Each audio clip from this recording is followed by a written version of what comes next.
I've been multiplying you. Sucker.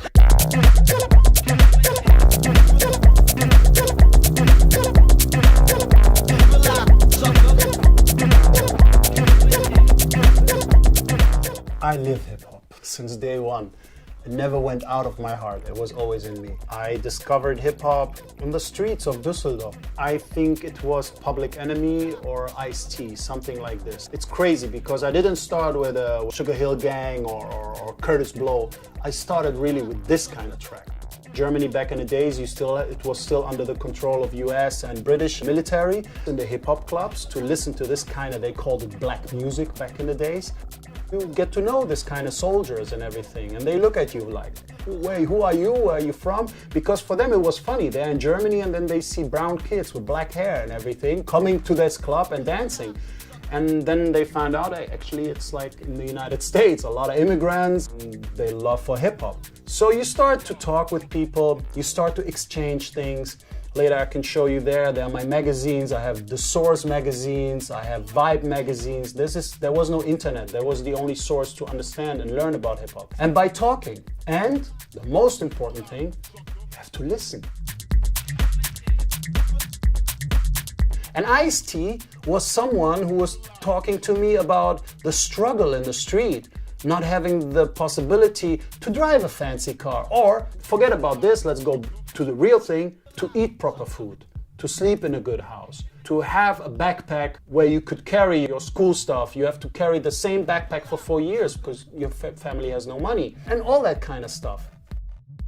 So it was giving me a lot of, this is how it started to influence me, you know? And I started to dig deep and to learn more about hip hop back in the 80s. And somehow everything come through. I started with dancing. You start to imitate everything that you like. You dance, you spray, you tag, you start to, your first things to rap, to DJ. Sooner or later, you're a big hip hop guy.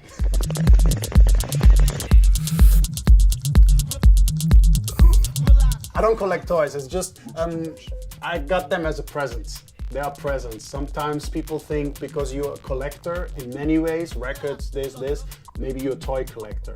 I never started with a toy collection. So the only toy things that I got as presents is my collection, they call it the homies. Because I grew up with an East LA culture, so I love the homies. And who you see there is Outkast. So I got them as a present and I gave them a special spot, which is there. And over the Moog you have the Run DMC, but somebody's missing, I lost him. But the 808 is for me the basis of the groove. The Loco groove is based on the 808. I love the 808 sound. Back in the day I used to plug it in and fuck around with it. I don't have that time anymore. So I look at it, it reminds me of my groove. Some analog gear I'm still using, you know, like the Manley or the Massenburg. And like I said, I don't know if I might get rid of it. We still have the Moog, the Juno, the Poly 6. I have a couple of analog gear.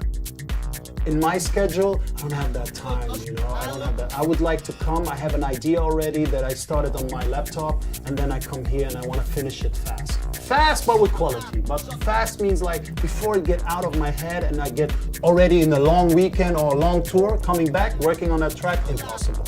Impossible. I always have to finish it in a day, 2, 3, it has to be done.